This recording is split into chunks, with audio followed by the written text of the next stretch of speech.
I'm not gonna make you read everything. A lot of times treatments will start with this little like, this is that, we're going for something luxurious and fabulous and never before seen. Like almost every single treatment has a little blurb like that in the beginning.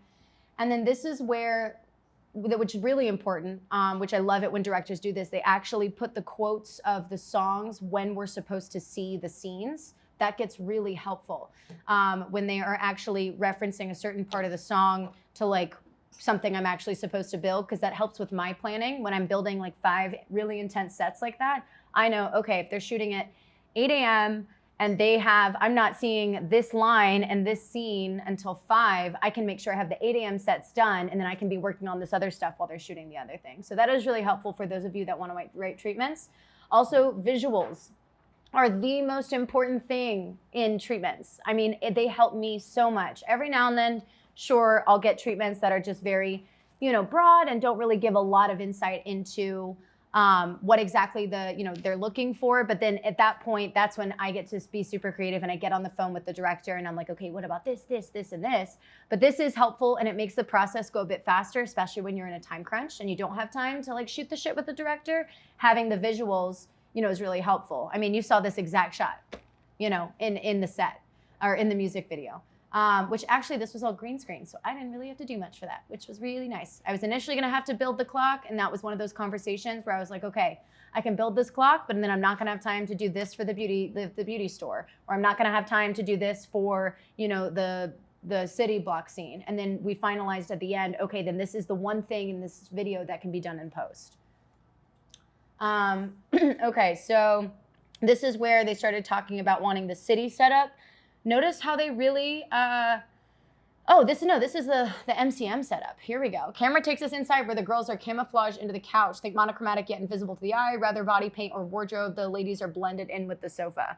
So that MCM thing, when we were designing that was also a brand plug, and that was really hard because the brand all had to be facing the same way on all the wardrobe, and then the actual brand had to bleed into whatever like kind of thing I had in the background. So that was a struggle because I actually had to do measurements on the girls depending on like what their heights were to make sure that they blended into the wall perfectly, and we weren't having that many overlapping logos.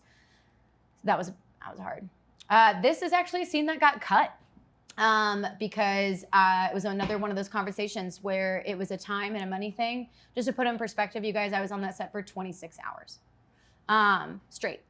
I fell asleep underneath a chair for like 45 minutes, and that was the rest that I got that day. But it's a lot of times these directors will be really, really bold with their initial pitches.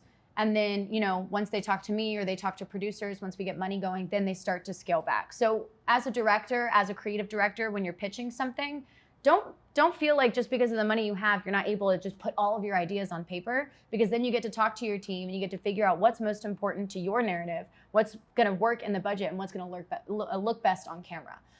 It's really important to have, give as many options as possible, because at this point, it really sucks when I get a treatment from a director and they give me like 3 huge, really intense, really expensive sets, and I'm like, you got to come up with something smaller, and then maybe I can do 2 sets and then we can do something smaller. But if you're giving me just a bunch of really expensive stuff off the rip, it's going to be a not fun conversation when you're having to scale back on budget. You start with big stuff, but then have little inserts and stuff that can maybe make up for things that you're not able to afford, whether it's with time or with money. So that was a cut scene there. So this was, that acrylic. You guys saw the people dancing on top of the acrylic. That was an 8x8 sheet of acrylic that weighed about 800 pounds. That's a really hard shot to get. Just, it looks really cool. It's a really hard shot to get. Acrylic, that piece of acrylic alone, I think was almost $3,000 just for that one piece. And then we had to build a frame that could support it and like multiple humans at once. And that itself was about another $1,500 on top of that. Think about that, for that little insert shot, $5-6 grand. For something that minor. So that's really your job as creatives, is to go in there and think about what is the most important thing to your entire vibe. I told them $6 grand and they kind of winced a little bit, but Missy Elliott was just like, no, this is what I want. Like, I want this shot in there, because that also, tell me that did not give you like early Missy Elliott type vibes, So there was that. Wait, I think there was another point in there. We see the skaters, they were on there, that kind of stuff. And then we're good there. The beauty salon. That one killed me. That was a hard one. Especially since I am, white as hell and does not know what goes into a black, a black and brown, beauty store. Like that's not, I didn't know what was in there. So, I mean, I had luckily, a bunch of really amazing women on set with me that did frequent those beauty stores and were like, okay, these are the wigs you need. These are like the combs you need. I learned a lot about black hair that day. It was really cool. But, and that's the other thing is admitting, when you don't know how to do something and calling in people that do. The Michael Jackson reference. But this was actually where I got the inspiration for the windows. You see the two windows, and then in the actual final shot, there are the two windows on either side. And, I wanted people hanging out of those windows, because I wanted to make sure that I'm incorporating things from the treatment, into my final product. It was definitely, I'm compelled to literally go through my group text with the entire creative team, Missy included, of me sending, crazy person sketches. Because, you'll see, I'll do something as intense as, God, that was Family Feud. Okay, here's the one for initially we were gonna do life-size buildings for that initial scene. It got real expensive though, so we did little ones.